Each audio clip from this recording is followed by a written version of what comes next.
Saudara Presiden Rusia Vladimir Putin menjamu Presiden Prabowo Subianto di Istana Konstantinovsky, St. Petersburg, Rusia. Prabowo datang didampingi Menteri Luar Negeri Sugiono dan Seskap Teddy Indrawijaya. Presiden Putin mengaku bahagia karena Presiden Prabowo bisa memenuhi undangan dirinya. Putin bilang ada banyak potensi kerjasama yang bisa dikembangkan antara Rusia dan Indonesia. Ia pun mengapresiasi Indonesia yang sudah jadi anggota penuh BRICS. Sementara Prabowo mengapresiasi undangan sebagai tamu kehormatan. Prabowo berharap kerjasama dengan Rusia makin meningkat.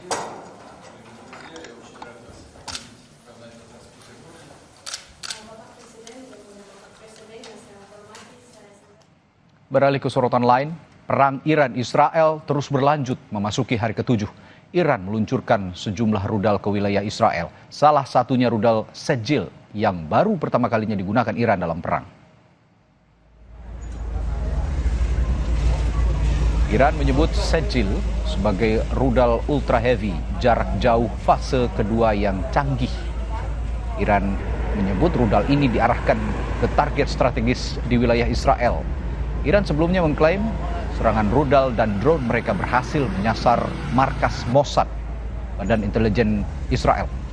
Komandan Garda Revolusi Iran menyatakan serangan rudal Iran akan membuat warga Israel tidak bisa meninggalkan lokasi perlindungan mereka dan sirene akan terus berbunyi tanpa henti.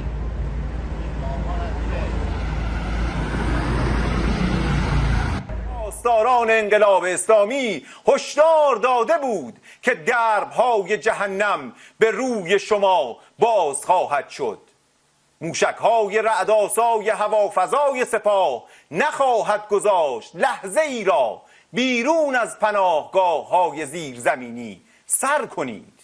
چند روزی است که رنگ آفتاب را به خود ندیده اید. اطمینان داشته باشید لحظه ای صدای آژیرهای قرمز قطع. Sementara sistem pertahanan udara Israel berupaya mencegat rudal-rudal yang ditembakkan dari Iran. Kamis pagi, sirine di kota Tel Aviv kembali berbunyi saat sistem pertahanan udara Israel menembak rudal-rudal Iran.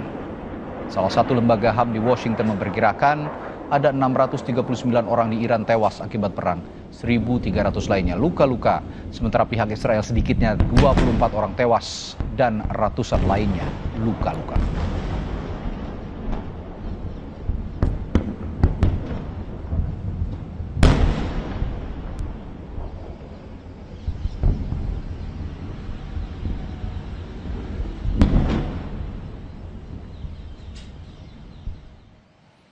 Saudara Menteri Luar Negeri Sugiono merespon sikap negara-negara ekonomi maju anggota G7 atau G7 yang menunjukkan dukungan kepada Israel dalam konflik dengan Iran. Menurut Sugiono, Indonesia justru menyayangkan serangan Israel ke Iran karena justru memperburuk situasi.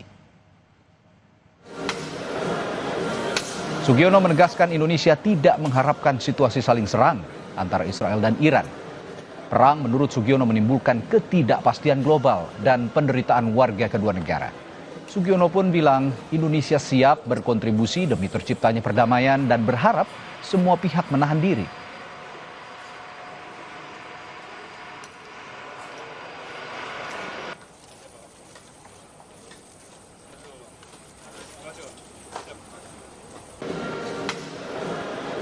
Dan Indonesia selalu dalam posisi siap memberikan kontribusi apapun dalam rangka terciptanya perdamaian di dunia.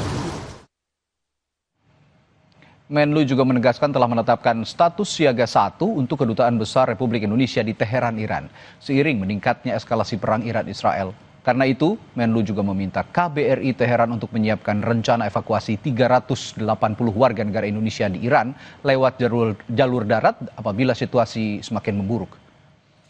Menlu menyebut situasi eskalasi konflik Iran-Israel semakin meningkat dalam 2 hari terakhir.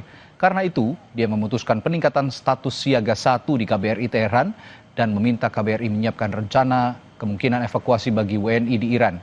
Indonesia bakal mengajukan permohonan kepada negara tetangga Iran untuk memudahkan WNI yang dievakuasi melewati perbatasan. 100-200米的距离。Saya memutuskan untuk meningkatkan level kesiagaan di kedutaan Iran, di kedutaan Teheran menjadi dari level siaga 2 menjadi level siaga 1. Kemudian mulai juga melaksanakan langkah-langkah kontingensi dan langkah-langkah evakuasi bagi warga negara Indonesia.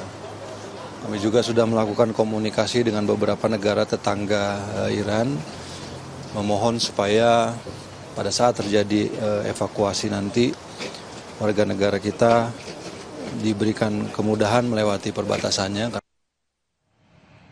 Beranjak ke berita lainnya, Saudara, penyidik Polda Metro Jaya memeriksa sejumlah saksi di Solo, Jawa Tengah terkait ijazah Jokowi. Salah satu saksi yang diperiksa yakni Kepala Sekolah SMA Negeri 6 Surakarta. Pemeriksaan dilakukan pada Selasa 17 Juni 2025 di SMA Negeri 6 Surakarta.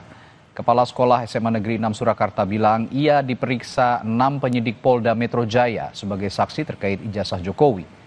Kepala sekolah membenarkan Jokowi menyelesaikan pendidikan di SMA Negeri 6 Surakarta hingga lulus dan mendapatkan ijazah. Sejumlah dokumen terkait kegiatan akademik Jokowi di SMA juga diberikan kepada polisi sebagai bukti. Bukti-bukti yang otentik akan saya sampaikan semuanya. Di antaranya kemarin saya berikan informasi bukti yang ada. Pertama buku Indo ya, yang masih orisinil dan otentik itu. Kemudian juga presensi dari kelas 1 sampai kelas 3. Pernah mengenyam pendidikan di SMA 6 dan menamatkan pendidikan di SMA 6 sehingga mendapatkan ijazah dari SMA 6. Presiden ke-7 Republik Indonesia Joko Widodo meminta penggugat ijazahnya untuk membuktikan tudingan soal ijazah palsu. Jokowi menyebut penudingnya harus siap menerima konsekuensi hukum jika tudingan ijazahnya palsu tidak terbukti. Jokowi memastikan tetap akan melanjutkan laporan dugaan pencemaran nama baik atas tudingan ijazah palsu di Polda Metro Jaya. Kalau menuduh, sekali lagi, kalau menuduh palsu itu harus bisa membuktikan palsunya di sebelah mana. Kalau memang sudah menuduh, ya nanti bisa digugat balik. Tapi yang jelas, lihat aslinya aja belum pernah lihat, kok bisa menyatakan palsu itu dari mana? Ya. Setelah jeda ada berita dari gelaran Piala Dunia antar klub, aksi Real Madrid tidak berjalan mulus usai ditahan imbang Al Hilal 1-1 di penyisihan